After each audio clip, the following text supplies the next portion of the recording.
कथारंगमध्ये आपलं स्वागत. आज आपण ऐकूया स्नेहल जोशी यांची विण ही कथा. ही कथा दोर या कथासंग्रहातून घेतली आहे. विणताना एक जरी धागा चुकला तर सगळंच बिघडतं. या कथेतील नायिकेबरोबर असंच काहीसं घडतं. तुम्हाला ही कथा नक्की आवडेल, तर ऐकूया विण. खोलीच्या खिडक्यांचे पडदे सोडलेले होते, त्यामुळे खोलीत तसा पुरेसा उजेड नव्हता. पण बाहेरच्या थंडीच्या मानाने खोलीत कसे छान उबदार वाटत होते. बाहेर नुसती थंडीच नव्हती, वाराही होता, कारण पडदे खालीवर हलत होते आणि थंड वाऱ्याची झुळूक घरात घुसत होती. बाहेर एवढा थंड वारा होता म्हणजे आज चांगलीच कडाक्याची थंडी पडण्याची लक्षणे होती. गेल्या 4 दिवसात पुण्याचे टेम्परेचर उतरले होते, उतरतच होते. काल टेम्परेचर 7 पर्यंत उतरले होते. आज वाऱ्यामुळं ते 6 वर येणार हे निश्चितच होते. मिसेस अमिता राऊतने अंगावर स्वेटर चढविला. शालही बाजूलाच ठेवलेली होती. बघता बघता अंधार वाढला. हातातील बेबी स्वेटरची विण चुकायला लागली. मग मात्र तिने सोफ्याच्या बाजूला असलेला लॅम्प स्टँड लावला. खाली निसटलेला टाका वर उचलला. पुन्हा विण नीट तपासून पाहिली. 4 साधे, 1 अढीचा, 2 बरोबर, 1 साधा, 1 अढीचा, 2 बरोबर. विणत तिनं ओळीचा शेवट केला आणि स्वेटर खाली ठेवला. आळस देऊन ती काही काळ स्वस्थ बसली. समोरच्या टिपॉयवर नजर फिरवली. सर्व तयारी नीट असल्याची खात्री करून घेतली. मल्लू सर्व तयारी नीट मांडून मघाशीच निघून गेली होती. टिपॉयवर थर्मासमध्ये कॉफी होती. मोठा मगही ठेवलेला होता. आईस जारमध्ये बर्फही ठेवलेला होता. जवळच विस्कीची बाटली आणि सोडा वॉटर ठेवलेले होते. ग्लास नेहमीप्रमाणे उपडा ठेवलेला होता. तेथे बॉटल ओपनर आहे की नाही याची अमिताने खात्री करून घेतली. तेव्हाच वेफर्सचे पाकिट तेथे आहे की नाही हे पण पाहिले. अरुण आल्यावर उगाचच बारीक सारीक गोष्टीवरून तिला त्याची चिडचिड नको. 5-10 मिनिटापूर्वी अरुणचा फोन आला होता. फोन 6:30ला आला होता, म्हणजे 7ला तो घरी येणार हे निश्चित होते. अमिताचा गेल्या वर्षभराचा हा अनुभव होता. फोन आला की अर्ध्या तासात नवरा हजर. निघण्याआधी फोन करण्याची त्याची ही सवय. इतर दिवशींचे वेळापत्रक कधी मागे पुढे व्हायचे, पण गुरुवारी तो घरी अगदी वेळेवर यायचा. गुरुवारी बहुधा ती दोघं रात्री गावातील हॉटेलमध्ये जेवायला जायची. अमिता त्यामुळे आज अगदी तयारीतच बसली होती. अरुणला आवडणारी फिक्की पोपटी रंगाची साडी ती नेसली होती. त्याला मॅचिंग ब्लाऊज आणि ज्वेलरी. समोरच्या शोकेसच्या आरशात दिसणाऱ्या आपल्या प्रतिबिंबावर ती खुश होती. तशी ती दिसायला छानच होती. तिचा गोरा रंग, मोठे पाणीदार काळेभोर डोळे आणि गरोदरपणामुळं कांतीला आलेलं तेज. तिच्या मैत्रिणी म्हणायच्या, बघ अमिता, तुला मुलगीच होणार. मुलगी होणार असेल तर स्त्री गरोदरपणी सुंदर दिसते. मुलगा की मुलगी, आता याचा निकाल अवघ्या 2-3 महिन्यातच लागणार होता. त्या विचाराने अमिता स्वतःशीच खुदकन हसली. तिचे लक्ष भिंतीवरील घड्याळाकडे गेले. काटा पुढे पुढे सरकत होता. आता कोणत्याही क्षणी अरुण येणार होता. त्याच्या मिठीत काही क्षण विसावल्यावर सबंध दिवसाचा शीण, गरोदरपणाचे जाणवणारे टेन्शन आणि सबंध दिवसाचा एकलेपणा सारे दूर होणार होते.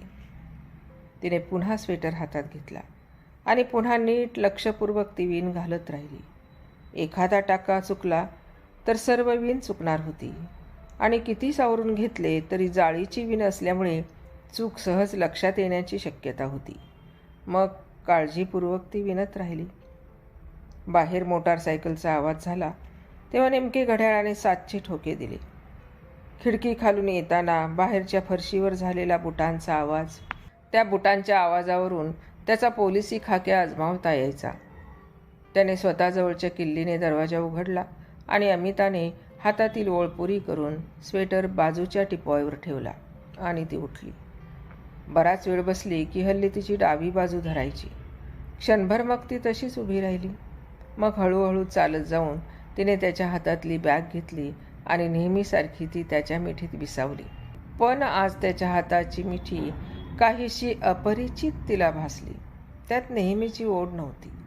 कदाचित तो कामाच्या ताणामुळे थकला असेल म्हणून ती त्याला म्हणाली, जा तू फ्रेश होऊन ये, मी ड्रिंक तयार करते. काही न बोलता तो बाथरूमकडे वळला आणि ती पुन्हा सोफ्यावर येऊन टेकली. त्याला फ्रेश व्हायला अर्धा तास लागणार हे निश्चितच होते. तोपर्यंत ती पुन्हा काळजीपूर्वक स्वेटर विणू लागली. तो झब्बा लेंगा घालून आला तेव्हा तिने ड्रिंक तयारच केले होते. तिने ग्लासमध्ये 2-4 आईस क्यूब्स टाकल्या आणि तेवढ्यात तो बाजूच्या सोफ्यावर येऊन टेकला. स्वतःसाठी तिने मगमध्ये कॉफी ओतली आणि गरम कॉफीचे गुटके घेताना तिने त्याच्याकडे पाहिले. त्याने ग्लासमधील ड्रिंक क्षणभरच हलवले आणि आईस क्यूब्स किनकिनल्या. संध्याकाळी दमून भागून दोघं अशी आरामात परस्परांचा सहवासाचा आनंद घेत बसली की तिला स्वर्गसुख वाटायचे. तो बहुधा हातात आलेल्या केसेसबद्दल बोलत असायचा. गुन्हेगार, त्यांच्या क्लुप्त्या, त्या शोधून काढताना होणारा त्रास, तरीही गुन्हेगाराकडून होणारी बारीकशी चूक आणि त्याच्या अनुषंगाने सापडणारा गुन्हेगार. अनेक केसेस आणि किस्से तिने त्याच्या तोंडून गेल्या 2 वर्षात ऐकले होते. आज मात्र तो अगदी गप्प होता. तो असा गप्प असतो तेव्हा बहुधा तो एखाद्या केसच्या विचारात तरी असतो किंवा खूप थकल्यामुळे तो अस्वस्थ असतो, हे तिला अनुभवाने ठाऊक होते. अशावेळी त्याच्या पोटात 2 पेग गेल्याशिवाय ती काही विचारत नसे. अशावेळी ती नुसती गप्प बसून असायची. त्याचे असे नुसते बाजूला असणेही तिला पुरेसे वाटायचे. सबंध दिवसाचा एकलेपणा त्याच्या नुसत्या असण्याने दूर व्हायचा. त्याच्या अंगाचा येणारा तो पुरुषी गंध, त्याचे हातपाय ढिलेढाले सोडून बसण्याची पद्धत, त्याचे बघणे, विशेषतः तिच्याकडे पाहताना त्याच्या त्या नजरेत येणारा वेगळा भाव. पण असा थकला भागला असला की विस्कीचे 2 पेग पोटात गेल्याशिवाय त्याच्या शरीरात त्राण येत नसे. थकलास का? हो, मी खूप थकलोय, तो म्हणाला आणि त्याने हातातील व्हिस्कीचा एक भला मोठा पेग 2 घुटक्यात संपवला. थोडी व्हिस्की ग्लासमध्ये उरली असावी. लक्ष हातातील स्वेटरच्या विणीकडे होते. तिचे लक्ष त्याच्याकडे नव्हते, तरी मनात कुठेतरी त्याच्या हालचालीची नोंद झाली होती. ग्लासमधील बर्फाचे खडे ग्लासच्या काचेवर आपटल्यामुळं झालेला तो किनकिनाटच हे सर्व सांगून गेला होता. तो क्षणभर थांबला. उरली सुरलेली व्हिस्की त्याने एका दमात संपवली आणि टिपॉयकडे जाण्यासाठी तो तिच्या बाजूच्या सोफ्यावरून उठणार तेवढ्यात अमिता त्याला म्हणाली, मी भरते ना ग्लास, म्हणत ती उठलीच. हल्ली तिला उठायला तसा वेळच लागायचा. तेवढ्यात उठून त्याने ग्लास नव्याने भरला. ग्लासमध्ये आज व्हिस्कीचे प्रमाण जास्त आहे हे ग्लासमधील पेयाचा रंगच सांगत होता. बाहेर थंडी आहे, तुझ्या पायात चप्पलही नाहीत, अंगात स्वेटरही नाही, बस तू, मी आणून देते.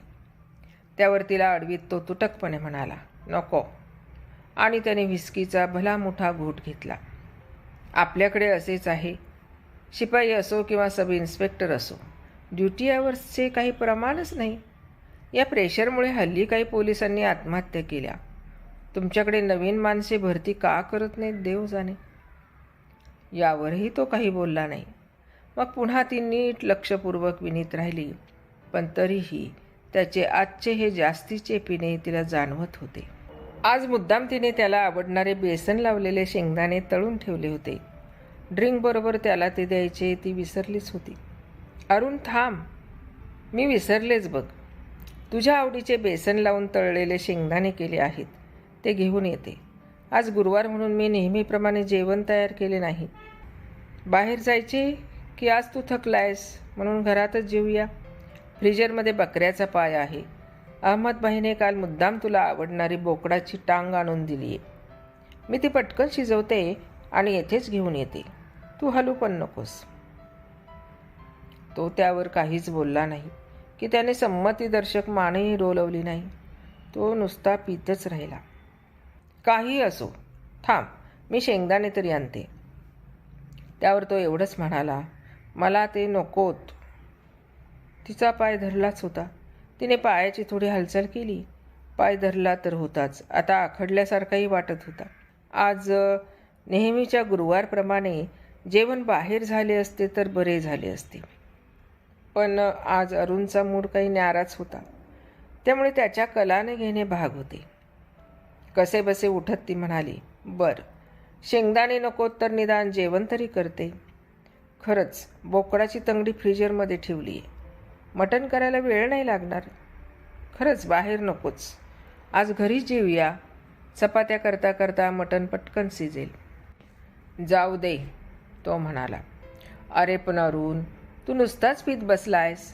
जेवण तुला घ्यायलाच हवं. मी सर्व आत्ता तयार करते. छान बेत करते, हॉटेलपेक्षाही छान." दुसरा पाय धरून ती काही वेळ तशीच थांबली. स्वेटर तिने बाजूच्या सोफ्यावर ठेवला. "जरा बस, 5 मिनिटासाठी येते, जरा थांब." त्याचे ते पिणे, ते बोलणे, ती जरा घाबरलीच. ती तशीच उभी असलेली पाहून तो खेकसला. "बस म्हणतोय ना." मग मात्र ती घाबरून सोफ्यावर टेकली. त्याने हातातील ड्रिंक संपवले तरीही ग्लास हातातच होता आणि पुन्हा पेक घ्यायचा त्याचा विचार असावा तो निश्चितच कशावरून तरी वैतागलेला होता. "हे बघ, मला तुला काही सांगायचंय. बस." काय घडले असावे ते तिला कळेच ना. लाच घेताना हा सापडला तर नसेल, की याची नोकरीच गेली, का नको त्या ठिकाणी याची बदली झाली आहे? काय झालं रे? तिने काळजीच्या स्वरात चौकशी केली. तो आता तसा शांत बसला होता. हातातील ग्लास तेवढा गोलगोल फिरवीत होता. दिव्याचा उजेड त्याच्या तोंडावर पडलेला नव्हता, पण त्या बेताच्या उजेडातही त्याच्या कपाळावरची शीर दाभणासारखी जाड झालेली दिसत होती. काहीतरी गंभीर नक्कीच घडले होते. "मी जे सांगणार आहे त्याचा तुला धक्का बसेल नक्कीच, पण सर्व सरळ आणि उघडपणे सांगणे मला भाग आहे. यात माझीही चूक झालेली आहेच, पण..." आणि त्याने तिला सर्व सांगितले. त्याचे झालेले पहिले लग्न, असलेली 2 मुले, त्याची बायको, काहीशी अडाणी, गावाकडची मूर्ख बाई. पुण्यात त्याने तिला कधीच आणले नव्हते. इन्स्पेक्टर म्हणून पुण्यात लागल्यावर गेल्या 3 वर्षात कधीमधीच एखाद्या दिवशी तो गावाकडे जाऊन तिला भेटून यायचा, ते सुद्धा तिला संशय येऊ नये म्हणून. पुण्यात बदली झाल्याचे त्याने तिला कधी सांगितलेच नव्हते. तो मुंबईत आहे आणि त्याला जागा मिळत नाही याच समजुतीत त्याची बायको होती. थोडक्यात आता तिला सर्व कळले होते. ती वरती तक्रार वगैरे करण्याआधीच काहीतरी करायला हवे होते. एक लग्न झालेले असताना अमिताबरोबर त्याने केलेला हा दुसरा विवाह कायदा पोलिसांनीच तोडला म्हणजे? 5-10 मिनिटातच त्याचे बोलणे संपले. ती शांतपणे त्याचे बोलणे ऐकत होती.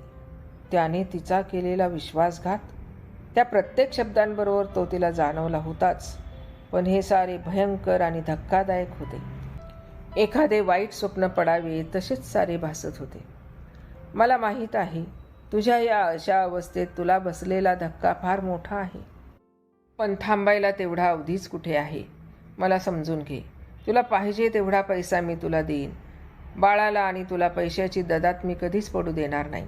दूर कुठेतरी तू जाऊन राहा, बाळाला वाढव, पण आता मला तुझ्याशी संबंध ठेवता येणार नाही.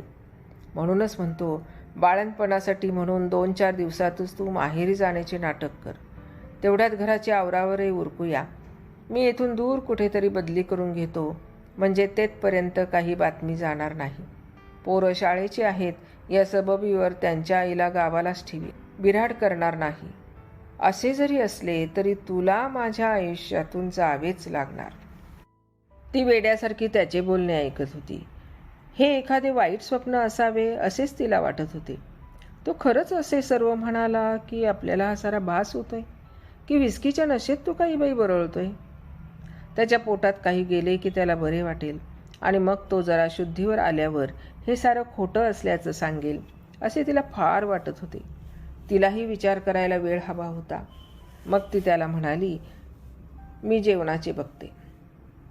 आता मात्र त्याने तिला थांबवले नाही. ती उठली आणि स्वयंपाकघराकडे वळली. चालताना ती विचार करत होती. आपण पार फसवले गेलो हे तिला समजत होते, पण याचे दुःख वाटण्याऐवजी सर्व परिस्थितीचा तिला उबग आला होता. आईवडिलांना पसंत नसताना तिनं केलेलं हे लग्न, त्यामुळे दुरावलेले संबंध, आणि आता कोणत्या तोंडाने ती त्यांच्याकडे परत जाणार होती? बरं, एकटं मुलाला वाढवीत जगणं असं काही सोपं काम नव्हतं. नवरा मेल्यावर बायका आयुष्य काढतात, पण जाणून बुजून फसवले गेल्यावर? साऱ्या परिस्थितीचा तिला उबग आला होता. सारखी ओकारीची भावना होत होती. पण तिच्या हालचाली मात्र अगदी यंत्रवत होत होत्या. ती स्वयंपाकघराकडे वळली. तिने फ्रीज उघडला. अहमद मियाने दिलेली बोकडाची तंगडी तिने डीप फ्रीजरमध्ये ठेवली होती. ती तिने बाहेर काढली. प्लास्टिक पेपरमध्ये ती गुंडाळलेली होती.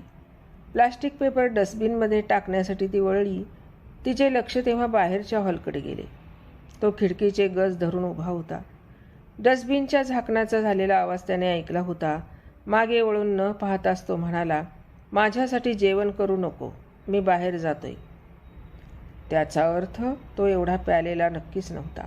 तो शुद्धीत होता आणि जे बोलला होता तेही पूर्ण शुद्धीतच बोलला होता. त्याने तिला फसवले होते. त्याचे त्याला काहीच नव्हते. तो तिला गृहीतच धरून चालला होता. ची अडचण होती ती हे सर्व उघडकीला आले तर? तिचे किंवा त्याच्या पहिल्या बायकोचे काय झाले याची त्याला तशी पर्वाच नव्हती. मग मात्र अमिताला राहावेना. ती हळूच पाय न वाजवता त्याच्या मागे गेली. तिने हातातील बकरीची तंगडी उगारली आणि त्वेषाने त्याच्या डोक्यावर हाणली. हातोड्याने मारल्यागत तो आघात होता. त्याची काय प्रतिक्रिया होते हे अजमावण्यासाठी घाबरून ती थोडी मागे झाली.